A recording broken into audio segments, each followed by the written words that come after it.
ಸ್ನೇಹಿತರೆ, ಸ್ವಾಗತ ಸುಸ್ವಾಗತ. ಇವತ್ತಿನ ವಿಷಯ ಏನಂದರೆ, ಒಡಿಸ್ಸಾ ನಗರದ ಒಂದು ಹೃದಯ ವಿದ್ರಾವಕ ಘಟನೆ. ನಾನು ಏನು ಹೇಳೋಕ್ಕೆ ಇಷ್ಟಪಡ್ತೀನಿ ಅಂದರೆ, ಮನುಷ್ಯನಿಗಿಂತ ಕಾನೂನು ದೊಡ್ಡದಲ್ಲ. ದೊಡ್ಡದು ಇರ್ಬೋದು, ಆದರೆ ಕಾನೂನು ಮಾಡೋದೇ ಮನುಷ್ಯನಿಗೋಸ್ಕರ, ಬೇರೆ ಯಾವ ರೀತಿಗಲ್ಲ. ಯಾಕೆ ವಿಷಯ ಹೇಳ್ತಾ ಇದ್ದೀನಿ ಅಂದರೆ, ಹೃದಯ ವಿದ್ರಾವಕ ಘಟನೆ ಒಂದು ನಡೆದಿದೆ. ಬ್ಯಾಂಕ್ ಸಿಬ್ಬಂದಿಯವರು ಒಂದು ಮಾನವೀಯತೆ ತೋರಿಸಿದರೆ ಇವತ್ತು ಆ ಘಟನೆ ಆಗ್ತಿರಲಿಲ್ಲ ಅನಿಸುತ್ತೆ. ಯಾಕೆ ಅಂದರೆ, ಜೀತು ಎಂಬ 73 ವರ್ಷದವರು ಮತ್ತು ಅವರ ಅಕ್ಕ 78 ವರ್ಷದವರು. ಅವ್ರ ಅಕ್ಕ ಇರ್ತಾರೆ, ಅವ್ರ ಅಕ್ಕ ತೀರು ಹೋಗಿರ್ತಾರೆ, ಎಲ್ಲ ಮಣ್ಣು ಮಾಡ್ತಾರೆ. ಒಂದು ವಾರ 15 ದಿವಸ ಆಗುತ್ತೆ. ಅವರ ಅಕ್ಕನ ಅಕೌಂಟಲ್ಲಿ ದುಡ್ಡಿದೆ ಅನ್ನೋದು ಜೀತು ಅವರಿಗೆ ಗೊತ್ತಾಗುತ್ತೆ. ಆದರೆ ಆ ದುಡ್ಡನ್ನು ಕೇಳಲು ಬ್ಯಾಂಕಿಗೆ ಬರ್ತಾರೆ ಜೀತು ಅವರು. ಅದ್ರ ಬ್ಯಾಂಕ್ ಸಿಬ್ಬಂದಿ, ನೀವೇ ಉತ್ತರಾಧಿಕಾರಿ ಅನ್ನೋದಕ್ಕೆ ಏನು ಪುರಾವೆ ಇದೆ, ನೀವೇ ಅವರಣ್ಣ ಅನ್ನೋದಕ್ಕೆ ನಾವು ಹೆಂಗೆ ನಂಬೋದು, ಆ ವ್ಯಕ್ತಿನೇ ಬರಬೇಕು ಅಂತಾರೆ. ಇಲ್ಲ, ಡೆತ್ ಸರ್ಟಿಫಿಕೇಟ್ ಬೇಕು, ನೀವು ಅದೊಂದು ಮಗದೊಂದು ಸರ್ಟಿಫಿಕೇಟ್ ಬೇಕು ಅಂತಾರೆ. ಆದರೆ ಅವೆಲ್ಲ ಮಾಡ್ಸೋಕ್ಕೂ ಪ್ರತಿಯೊಬ್ಬ ವ್ಯಕ್ತಿ ಕೈಲಿ ಅವ್ರ ಗೋಳಾಗಿ ಅವರಿಗೆ ಸುತ್ತಿ ಲಂಚ ಕೊಟ್ಟು ಅಧಿಕಾರಿಗಳು ಸುತ್ತಿ ಆಗ್ದಲೇ ಗೊತ್ತಲ್ಲ, ನಮ್ಮ ರಾಜ್ಯದಲ್ಲೇ ಈ ಥರ, ಇನ್ನು ಒಡಿಸ್ಸಾದಲ್ಲಿ ಯಾವ ಮಟ್ಟಕ್ಕೆ ಇರ್ಬೋದು. ಆ ವ್ಯಕ್ತಿ ಏನು ಮಾಡ್ತಾರೆ, ಅವರ ಅಕ್ಕನ ಕಲಾ ಮುಂಡ್ರಾಳ್ ಅವರೇನು ಸಮಾಧಿ ಮಾಡಿದ್ರಲ್ಲ, ಅಸ್ಥಿ ಪಂಜರ ತೆಗಿತಾರೆ. ಅಸ್ಥಿ ಪಂಜರ ತೆಗೆದು ಬ್ಯಾಂಕ್ ಹತ್ರ ತಗೊಬಂದು ಬ್ಯಾಂಕ್ ಸಿಬ್ಬಂದಿ ನಿಲ್ಲಿಸ್ತಾರೆ.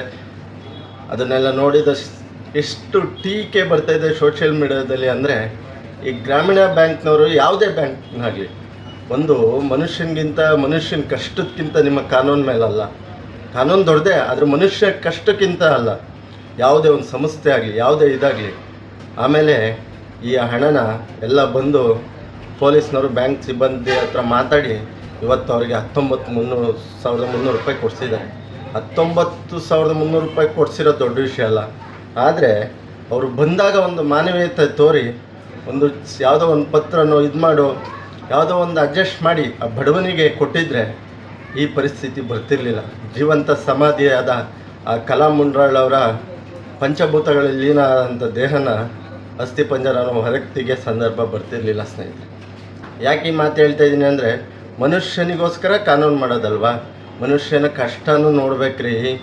ಬ್ಯಾಂಕ್ ಸಿಬ್ಬಂದಿ ಆಗಲಿ, ಮತ್ತೊಂದು ಕಚೇರಿ ಸಿಬ್ಬಂದಿ ಆಗಲಿ, ಮಾನವೀಯತೆ ಇರಬೇಕು ಅನ್ನೋದಕ್ಕೆ ಈ ವಿಡಿಯೋ ಸಾಕ್ಷಿ ಆಗ್ತಾಯಿದೆ.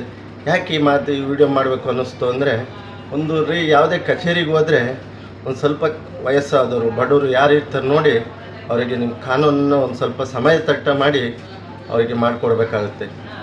ವಯಸ್ಸಾದವರು ಇರ್ತಾರೆ, ಬಡವರು ಇರ್ತಾರೆ ಅಂತ ಹೇಳ್ತಾ ನನ್ನ 2 ಮಾತು ಮುಗಿಸ್ತಾ ಇದ್ದೀನಿ. ಏನಾದರೂ ತಪ್ಪಿದರೆ ಕ್ಷಮಿಸಿ. ರಾಯರಿದ್ದಾರೆ. ನರಸಿಂಹ ಜಯಂತಿಯ ಶುಭಾಶಯಗಳು. ಇವತ್ತು ಪೂಜೆ ಮಾಡಬೇಕು ಅಂತ ತುಂಬ ಆಸೆ ಇತ್ತು, ಆಗಲಿಲ್ಲ.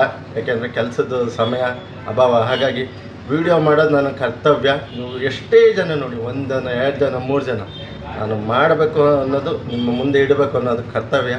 ಹಾಗಾಗಿ ಕೆಲಸದ ಜಾಗದಲ್ಲಿ ವಿಡಿಯೋ ಮಾಡ್ತಾಯಿದ್ದೀನಿ, ಒಂದು ಮೂಲೆಯಲ್ಲಿ ನಿಂತ್ಕೊಂಡು. ಏನಾದ್ರು ತಪ್ಪಿದರೆ, ಏನಾದ್ರು ಇದಿದ್ದರೆ ಕ್ಷಮಿಸಿ, ನನ್ನ ಕಾಪಾಡಿ ಅಂತ ಹೇಳ್ತಾ ನನ್ನ ವಿಡಿಯೋ ಇಲ್ಲಿಗೆ ಮುಗಿಸ್ತೀನಿ. ರಾಯರಿದ್ದಾರೆ. ದಯವಿಟ್ಟು ಸಬ್ಸ್ಕ್ರೈಬ್ ಮಾಡಿ, ಕಮೆಂಟ್ ಮಾಡಿ, ಶೇರ್ ಮಾಡಿ.